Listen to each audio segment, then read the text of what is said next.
Good morning and welcome to My Catechism. I'm your talk show host, Father Lucas Inoc, and as usual, together with me is my co-host, Brad Adam and Pierre, the President of the Catholic Faith Defenders in the Archdiocese of Cebu.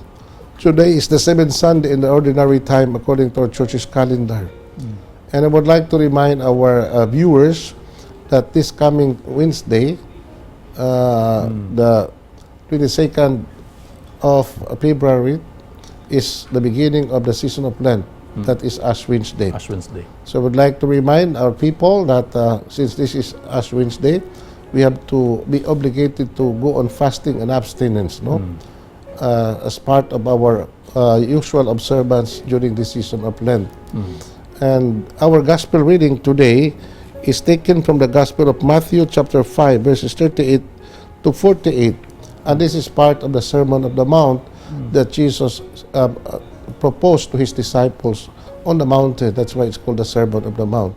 And this is something that Father Adam and Pierre and I will be discussing. Please stay with us. We'll have a short break.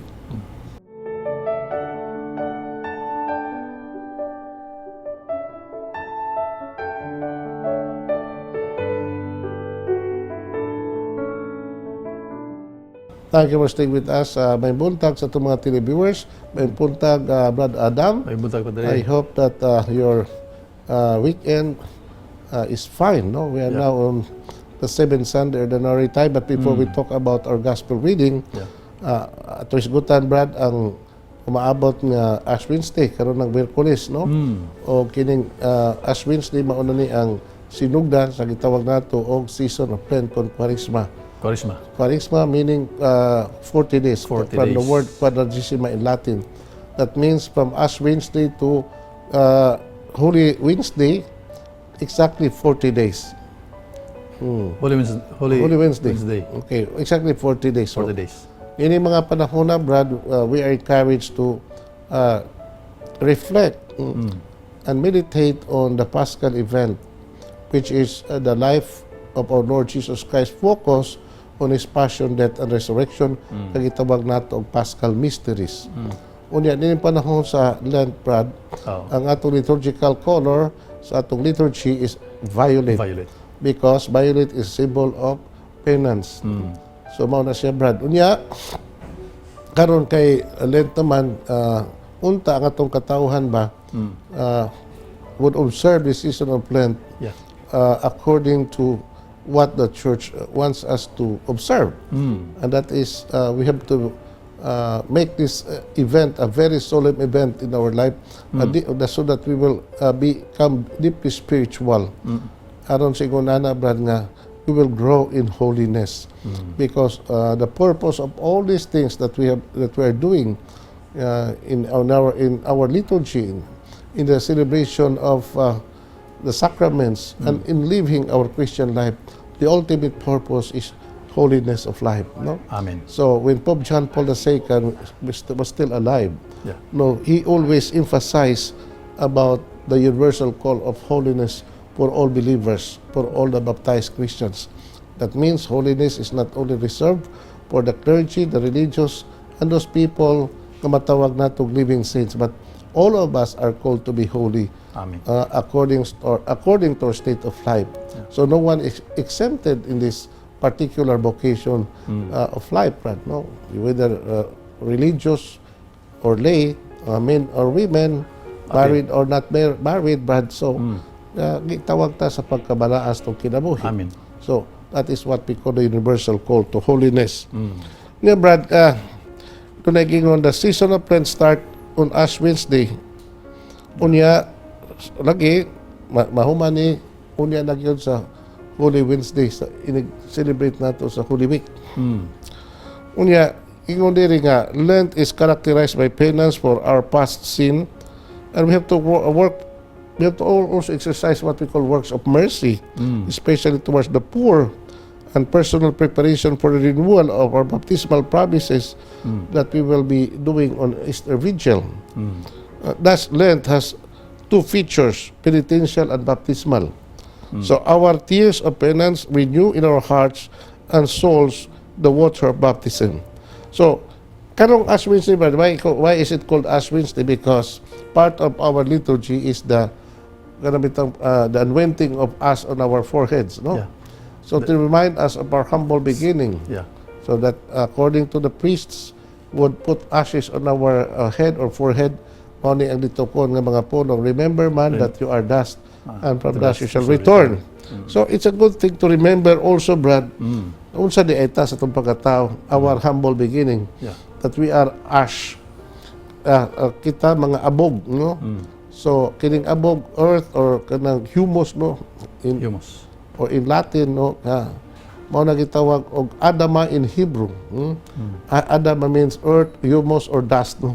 So that's why God gave Adam the name, proper name Adam, because he is from the dust or from the earth or humus. Kunya because we are from the earth, no?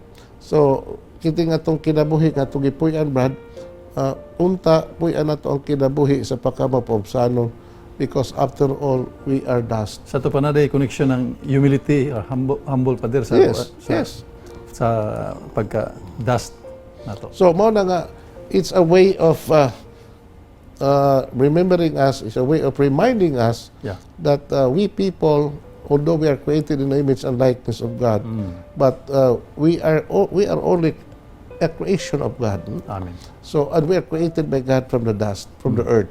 So that means na kining mga elements kalibutan na sa tong human body. Okay. Kunya, Brad, the traditional discipline of Lent consists of constant prayer, reading of the Word of God, fasting on Ash Wednesday and Good Fridays, abstinence from meat or on Friday, and works of prayer, especially to those who have less in life. What is important is that through prayers and good works, we allow God's grace to bring about our interior conversion. The sacrament of penance should accompany our Lenten observance. That's why, Brad, because the season of Lent is basically a penitential season, let us always find our time to be reconciled with the Lord and to also find time to confession. So, mauna, the best and the most opportune time that we will reconcile with the Lord. So remember what Jesus said in the opening statement of his oral proclamation, the beginning of his public ministry, mao ni ang gisulti, repent and be baptized, for the kingdom of God is close at hand. That means repentance is the precondition for us to enter into a life of communion with God and a life of holiness, no, and our spiritual life. So nagsugod gina, Brad, ang atong pag-exercise kining maong act of being reconciled with God by way of repentance. Usa sa mga requirements sa repentance, Father, katong yung more conversion, no? Katong metanoia. Ang giingon gud sa kuan nga if you repent, then it is also our obligation to renew our life sa adto sa kabaguhan, kay pinaagi ni ana maklaro ang imong repentance nga tinuod gyud nya ang atong simbahan. There is no other ordinary way to be reconciled to God and to the church but through the sacrament of reconciliation, sacrament of confession, according to the teachings, Catechism of the Catholic Church number 1497. So muna, as a Catholic, Padre, labi na karon nga Lenten season, so atong paningkamutan, no? Magpuyo nining holiness. Okay, Brad. So, kining three fundamental pillars of our faith, our religion, which we inherited from our Jewish root, Brad, mao ni nga in the celebration of the season of Lent, no, we have to exercise these three pillars of our faith: prayer, penance, and unsa pa katulo, almsgiving. Almsgiving. Pag-ampo, penitensya, o paghalad og limos. So sa to pa, Brad, kining repentance, Brad, dili lang ni kay repentance nga imong hinulsol kas imong kaugalingong mga sala diya wa kay gibuhat. So apil buhat diri. Mag-repent ka gani, that means na you live a new life, and that kind of life is a life of the Spirit, no? In union with God, in communion with God. And not only in communion with God, but also in communion with your brothers and sisters, especially the poor. Sa pilang reparation na din. Kanang kuan brad, kanang paghatag og limos sa mga kabos o practically to help people. Amen. Those who are least fortunate of brothers and sisters is not just an act of charity, but also can also be transformed as an act of preparation for all our sins committed. Unya brad, kining prayer, brad, no? Is not only vocal prayer, but basically prayer is meditation. Mental Meditative prayer. Yeah. No? So, kasagaran ko brad, sa itong mga katawhan, mag-isgot pagampo, ang ilang isgutan pangadji. So, pangadji is not just, ang pagampo is not just pangadji, because pangadji that we properly understood, mao kana ang paggamit og mga formulated prayers, no? Like the novenas, the rosaries, and whatever. These are also good practice. These are also good practices, but that we have to cultivate during the season of Lent. But there is something more in the exercise of our prayer life, other than vocal prayer, but also what we call mental prayer. Meditative prayer. Mental prayer, that means to meditate on the Word of God and talk to God through our hearts, because prayer is basically talking with God, no? Communing with God. Prayer is relationship. Prayer is love. Prayer is presence. When we pray, we are entering into the presence of God. When we pray, we commune with God, and we express to Him our love. No? And prayer is presence, no? Because when we pray, we enter into the presence of God. And this is something that we have to discuss more as we go on in this program. Please stay with us.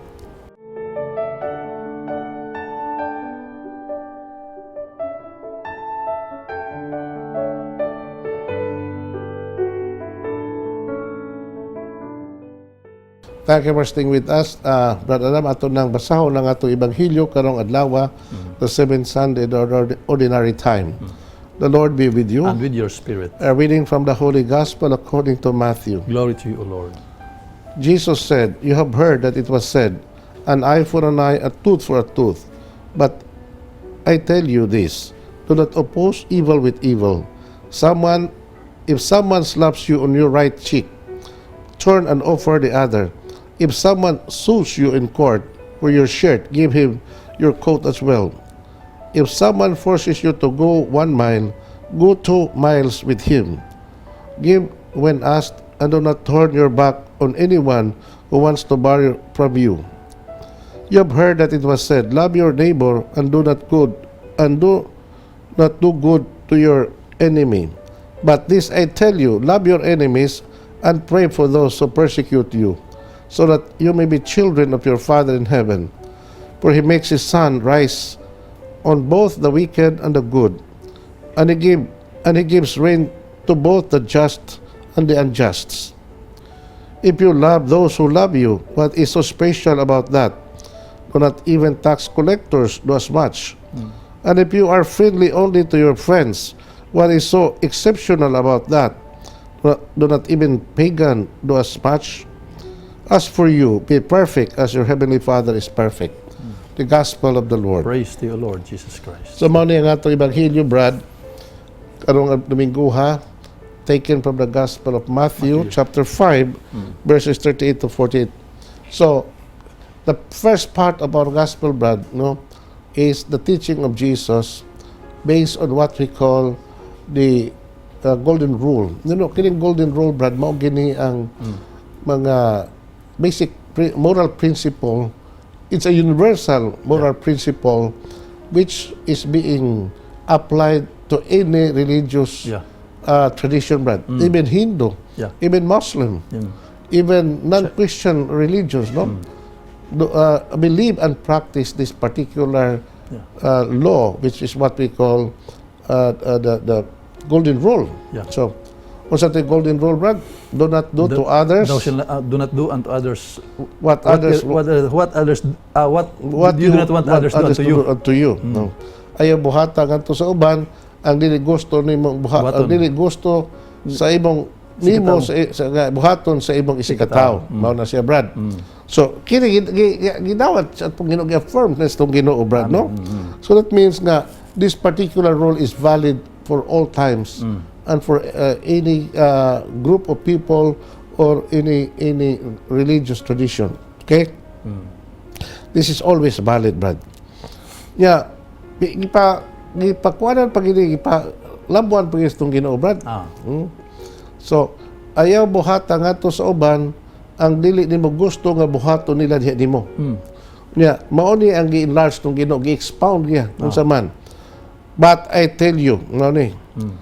Do not oppose evil with evil.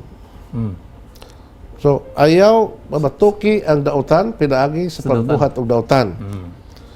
Pananglit, kung dunay mo sagpa kanimo sa imong tuong aping, ipasag pa o sabi mong wala. Kung dunay mo kiha kanimo tungod lamang sa imong kabisin, ihatag usab kanimo imong kabisin dentro.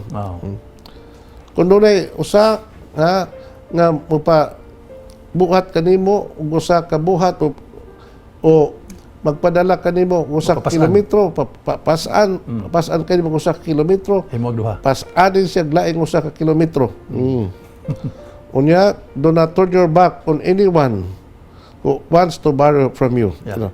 So in all these teachings of our Lord, brad, based on the golden rule, first, no, as Christians, no, as Christian, we have to render evil not with another form of evil, but to conquer evil by the power of good. Ano man, brad? Para nako, brad, goodness is more powerful than evil. This is what Jesus did during his lifetime, brad. He was persecuted, he was maligned, all sorts of persecutions iyang nadawat gikan sa iyang mga kaaway. And ultimately, he was crucified and he was, scourged and he was crucified in a very, he died in a very painful and excruciating death on the cross. But never nga itong Ginoo nagpakita o kanang kalagot, no, pagdumot sa iyang kaaway. In fact, brad, the first act of Jesus when he was crucified on the cross was to forgive his enemies, his executioners, no? When he said, Father, forgive them, for they don't know what they're doing. So, mao ni ang ipakita nato sa Ginoo buhaton, brad, no? That in the exercise of our Christian vocation, the Christian life, we should not seek what is evil. We should not seek what is gitawag natong violence, no? Non-violence, I think is not Mahatma Gandhi's invention, brad, no? Mahatma Gandhi is not, I would say, is not the originator of non-violence movement, no? So this is very Christian, brad. Ang atong Ginoo did not subscribe. Ang atong Ginoo did not wa siya motudlo sa mga tinunan. He did not encourage his disciples and even us today, no, to practice violent method in order to effect change in this life and also to do harm to your brothers or sisters, even to your enemies. So mao na ang pagitas tong Ginoo, mao na ang hatag nato nga pagtulunan on the mount, on the Sermon of the Mount, that kung dunay mo hatag kung dunay mo persecute nimo, this is what happened to the early Christians, brad, no? They were very persecuted, no? Upon bisan pa, despite of their being persecuted on account of their faith as Christians, brad. So many of these people, even if they were hung, they were being beheaded, wa gid sila pagdumot sa ilang kaaway.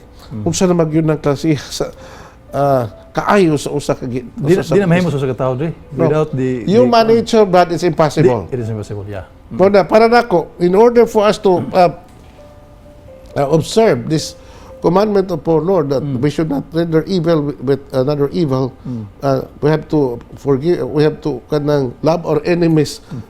So, no, kanang pagtulunan, love your enemies. Para nako, especially if you're victims of injustice, if you're victim of harm, na imo dawat sa ibang isikataw, and yet you are called to forgive and more to to love your enemies, not just to forgive, but to love. No? Nya, matulpas tong Ginoo, ayaw balibari ang usa ka tawo nga mangayo nimo tabang, doon mo mangayo nimo kung doon ay usa ka tawo nga muhuam kanimo sa lapi ayaw balibari. So in other words, Brad, no, kana siya literal gina pagsabot na to. Yes, para nako, it's literal. Okay. Para nako ba?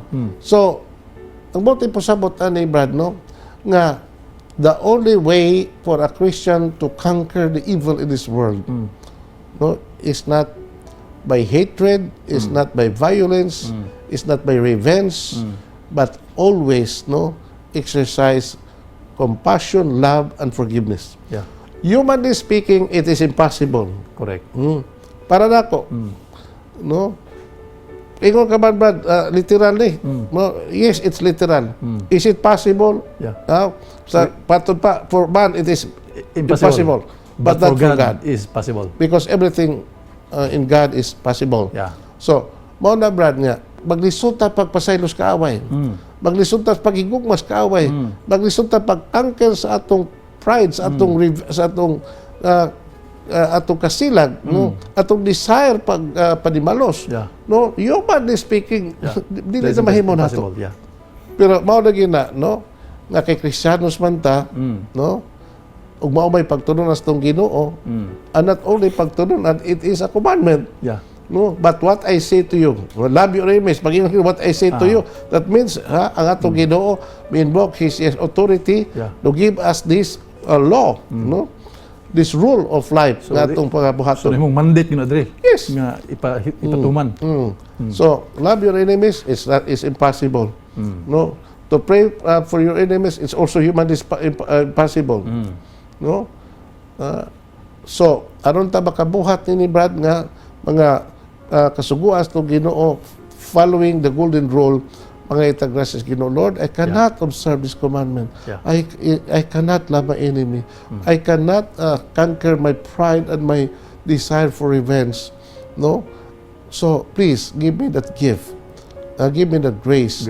Like the grace you give to your people, especially those who were martyrs on account of their faith. They died, no, loving their enemies and praying for them. Amen. Give me that kind of heart, a loving and compassionate heart towards people, including my enemy. And we will be back after this short break. Please stay with us.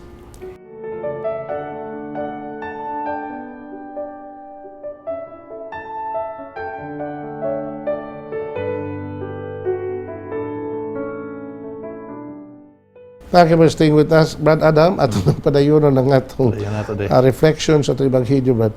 I remember, Brad, no, na based on the gospel reading, I encountered a Muslim who was converted to Christianity.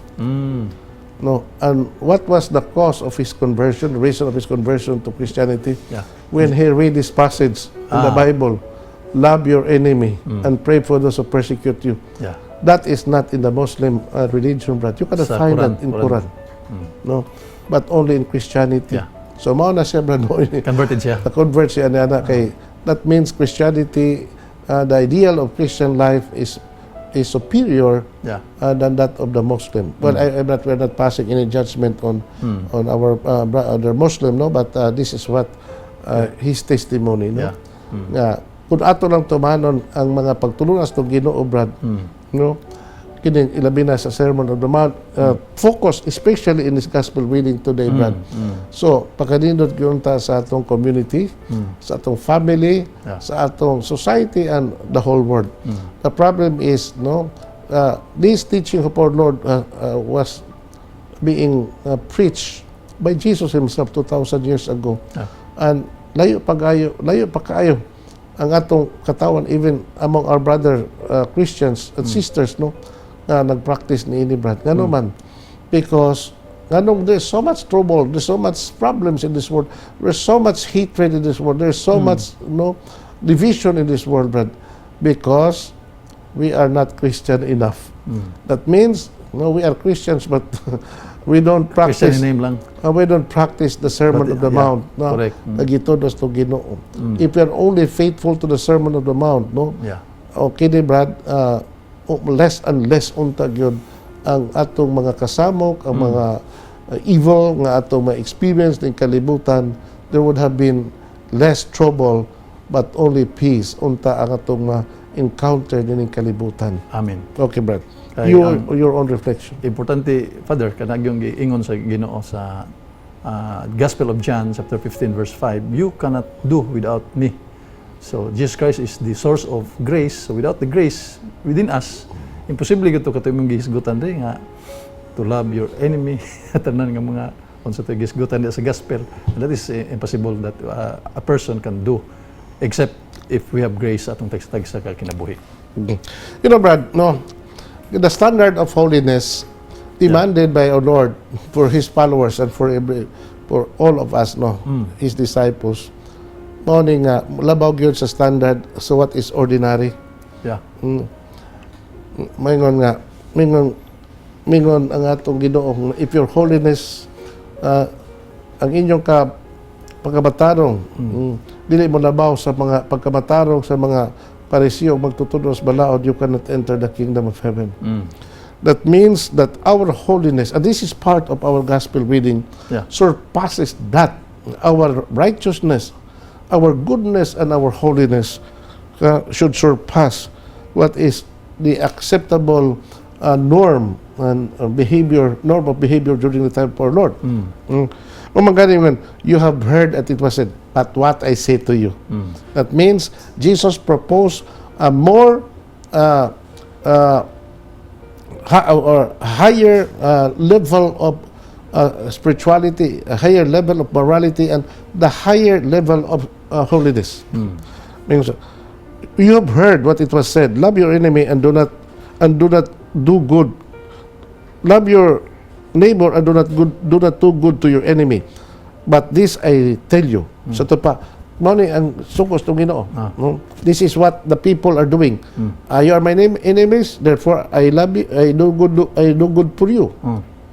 And since you are my friends, therefore I will do good for you. Yeah. Since you are my enemies, then it's my right to do any good to you. Busa nga mao ni standard sa behavior sa mga tao sa Ginoo, panos sa Ginoo, Brad. And Jesus said, no, but this I tell you, love your enemies and pray for those who persecute you, so that you may be children of your Father in heaven. For He makes His sun rise on both the wicked and the good. He gives rain to both the just and the unjust. Sa laktod, Brad, nga ang atong pagkamaayo should be patterned after that of pagkamaayos Ginoo. Ang sabi ng pagkamaayos Ginoo, Brad, ang Ginoo maayos tanan. Ayos tanan. Ang atong pagkamaayo is kuan man, conditional. Maayo ko nimo kung maayo sa kanako. No? If you are bad to me, then I'm worse. Kung buang ka, mas namang buang. Dili ta Kristiyano sa naman. Usay nang atong attitude, Brad. Ako may kung tao, pero ako nga binuangan. Labaw pa ko ka sa tigas tigre. Ayaw gi ko binuangi. Ayaw gi ko. Di na may sa Ginoo. Dili na may practice Ginoo. So, inana gani attitude, Brad, no? Daghan kay ta madungog gana. Correct. So that means these people wa pa nakabasa ning sermons sa Ginoo.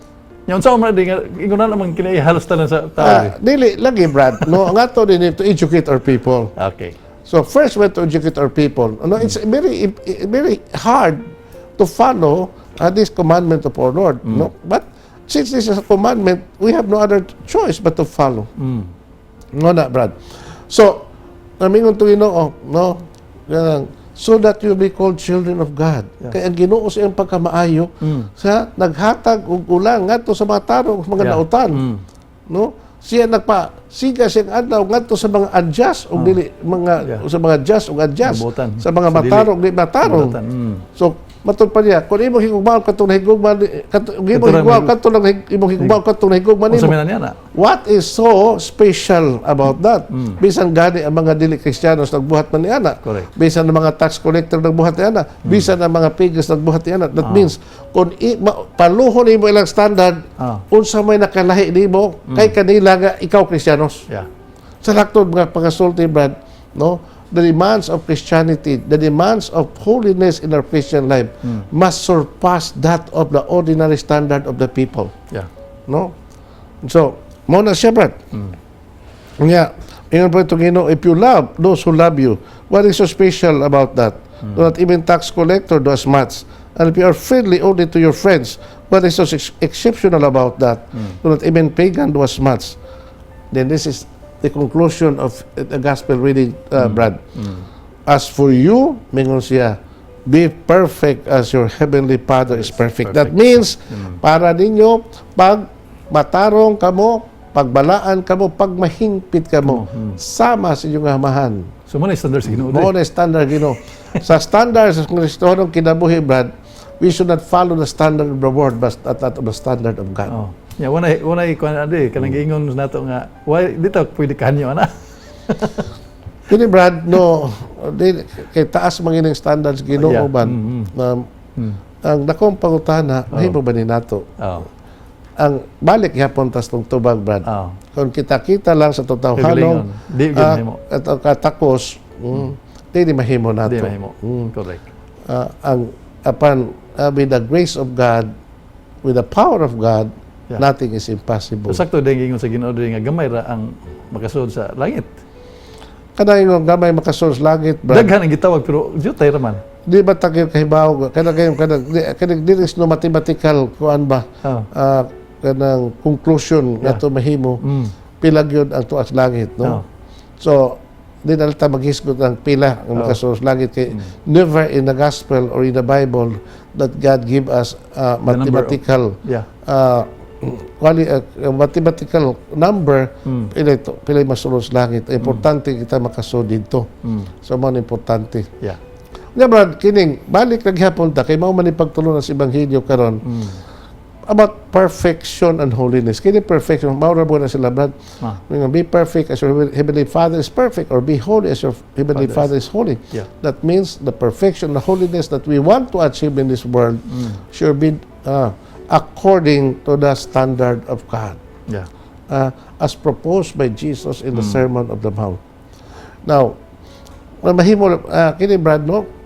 Kanang first of all, kay ba gitudo man sa Ginoo, ug di kay gitudo is not just gitudo, iya gikining gihimo balaod. Kinahanglan nga we have to be serious about this, no? And we have to remind our televiewers nga we have to be serious about this. Meaning, we have to be serious in our Christian life, no? Nga ang atong pagka-Kristiyanos, Brad, di ba to pagsanpo, we should not conform on this present world, no? Dili nato i-conform ang atong kinabuhi with that of the present world. Kundi according to the standard of the gospel. Pa dili pahiuyon ri. Dili pahiuyon sa atong sa mga kalibutan. Ang maagis kalibutan. Kundi nga atong paningkamutan ang pag-isa ngadto sa mas mataas pa nga standard of what is good. So, based on the Sermon of the Mount. Okay? Niya, Brad, kining niya magita lagi sa pasod magita sa panahon sa Kwarisma. Niya, panahon sa Kwarisma mao ni ang panahon the most opportune time kita mag sinirios sa itong pagka-Kristiyanos kay sa itong pagka-Kristiyanos, Brad, no? Marag we lack seriousness. Passive ra kay We lack seriousness, no? In the exercise of our Christian religion. Mo na nga mamalandong sa taba nga how serious I am of my Christianity. How serious I am in my following the commandment of our Lord. No. So if ever we have so many defects atong pagka-Kristiyanos, Brad, no? If we fail in our Christian duty, so, right, ang gracias Ginoo, pasaylo Lord, no? I am only human, no? I cannot do what you expect of me, no? Based on your commandment in the Sermon of the Mount. First, renew my heart and give me the grace to observe this commandment, no matter how hard and difficult. Because without you, I can do nothing. Amen. God, I'm sure God would hear that kind of prayer. Okay, Brad. So let us bless our viewers. The Lord be with you. And with your spirit. May Almighty God bless you, the Father, the Son, the Holy Spirit. Amen. Amen. Thank you and good day. Praise the Lord.